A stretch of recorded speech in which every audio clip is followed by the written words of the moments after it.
With a hand like king 10 off, you're going to flop the nuts less than 1% of the time. But we finally did it in this situation. But why does the river card always have to suck? Let's talk about a spot like this today.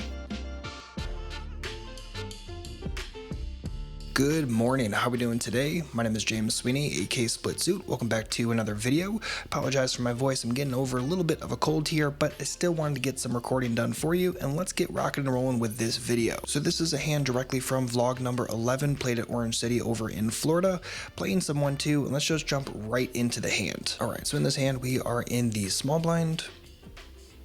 Look down at king 10 off. There's a limp from the hijack, limp from the cutoff, limp from the button as well, decide to complete, and the big blind folds. And pretty standard, really nothing to comment on so far.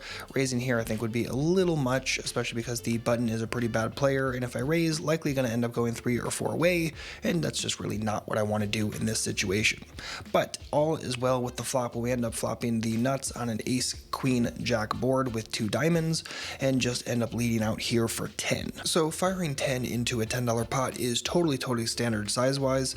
Just in general in 1-2 games, try not to get too cute with your sizing and try to pull white chips into the game if you don't need to.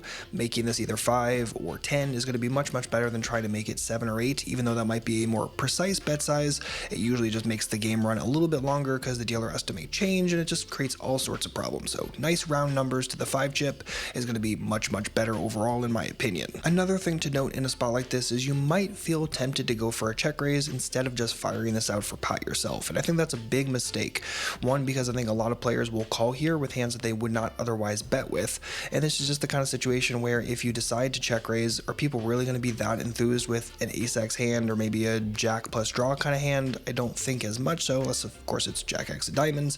It's just one of those situations where I think this is a spot where you're probably not going to do as much good for you, whereas if you fire this, then you start building the pot yourself, you ensure the money goes in right this moment, and you really don't want this street to get checked through. So just fire it, firing it for pot, totally standard and fine, and let's rock and roll. The original limper puts in a reluctant call, button calls as well, end up going 3-way to the turn, which is a beautiful 5 of spades, and I fire this out for pot or 40 bucks in this spot. So some players again might look at this spot and be tempted to go for a check raise or possibly a check call and really slow play it, but again I would caution against that, and I'd look at the situation in a couple different ways.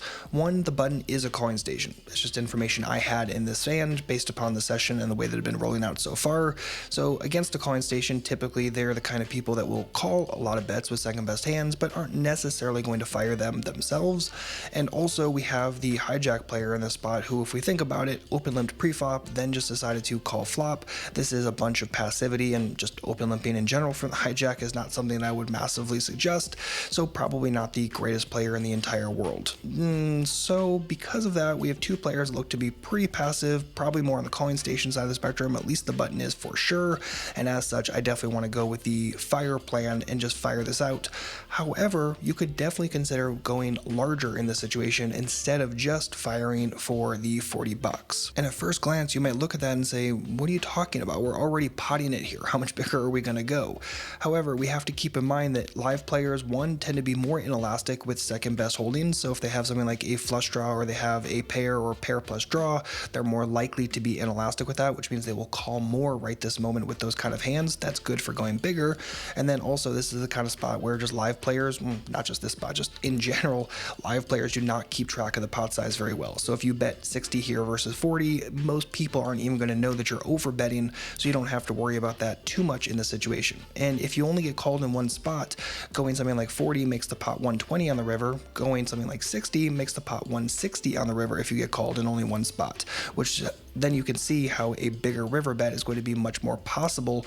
And again, if the size itself is going to create more inelasticity right this moment, then why not just use the larger sizing? So I think this was a little bit lazy. I'm glad I'm potting it as opposed to just going like 25 here, but I think I'm definitely leaving chips on the table and creating a situation where I'm missing value, and I don't like that. But enough about my turn size here, let's continue the action. The hijack folds, button ends up making that call. double check that I have what I think I do, and I do. River is a king of clubs, and I fire this out for 40 bucks again. So just in case you're looking at this situation, you're like, maybe I should check. Again, the button is a calling station, and calling stations are more likely to call with second best hands than they are to bet or bluff themselves. And even though this is an excellent bluffing opportunity if our opponent has some sort of whiffed hand, I don't think this is the kind of opponent who's going to actually take advantage of that option. So because of that, why not fire, take advantage of the fact that they're likely to call with some second best holding, and just try to generate some amount of value. But the pricing, the actual size you use here, is very, very interesting, because one thing I've noticed with psychological price points for live players especially is that $50 is a very serious number, especially for 1-2 players. And once you go past that $50 threshold, all of a sudden, sometimes in people's brains, all of a sudden it's like, oh, I have to have a more serious hand because 50 is a real number versus 40 is not as much of a real number. And as such, again, it increases the amount of inelasticity, amount of continuance from those second best hands, and as such, I think 40 is going to perform a little bit better than going 50 plus here, because we have to remember the king of clubs, even for someone who's not good, is still a very, very defining card, putting a very obvious 4 straight on board. So with all that said, let's continue on. Again, bet here for 40. But it takes a while before making a very confident raise to 100, and I just decide to call. So obviously I'm not going to fold the nuts here, so the only options are between calling and coming over the top. And I think this is actually a mistake to just call in this situation, because the rake is totally maxed out at this point. It doesn't matter if I call here, it doesn't matter if I shove here, it doesn't matter if I make a min 3-bet here, it doesn't matter either way. This rake is totally maxed out at this point, so I don't have to worry about creating a negative rake environment in this spot. And this is really just a free roll opportunity. It's a situation where my opponent could possibly brain fart, and if they possibly brain fart and fold their equity share, awesome. If they don't, well, whatever, same situation, same outcome. I'm just going to run into the same 10 and we'll go forward from there.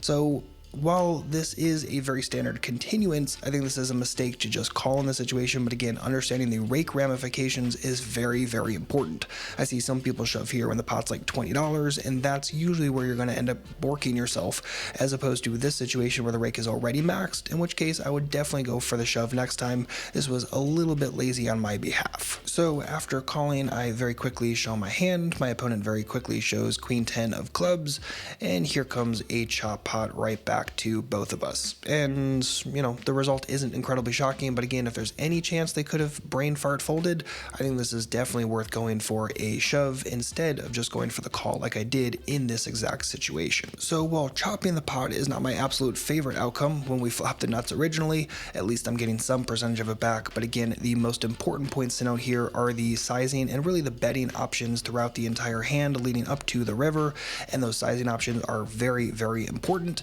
And then also thinking about that 3-bet shove on the river instead of just getting lazy and making that call. But again, thinking about the rake ramifications is very, very important. And for what it's worth, if you want to continue practicing the technical elements of hands exactly like this, especially thinking about things like the overall pot geometry, thinking about how your sizes are going to impact the final size of a pot, definitely make sure to check out my post-flop workbook. Look through the pot geometry section, as well as the value hands chapter at the end of the book is going to be extremely, extremely useful for learning how to take a more technical approach to hands just like this that you come across a ton in normal sessions. Splitsuit.com/postflop to learn more, pick up your book, or you can always look for the postflop workbook on Amazon if you prefer a paperback. But that's going to wrap it for this video. If you want to check out more from this vlog, including all the hands that were covered in it, make sure to click the video card somewhere up there and rock and roll, or leave a link for vlog number 11 down in the description box below. As always, if you need anything at all, please don't hesitate to let me know. Otherwise, as always, good luck out there and happy grinding.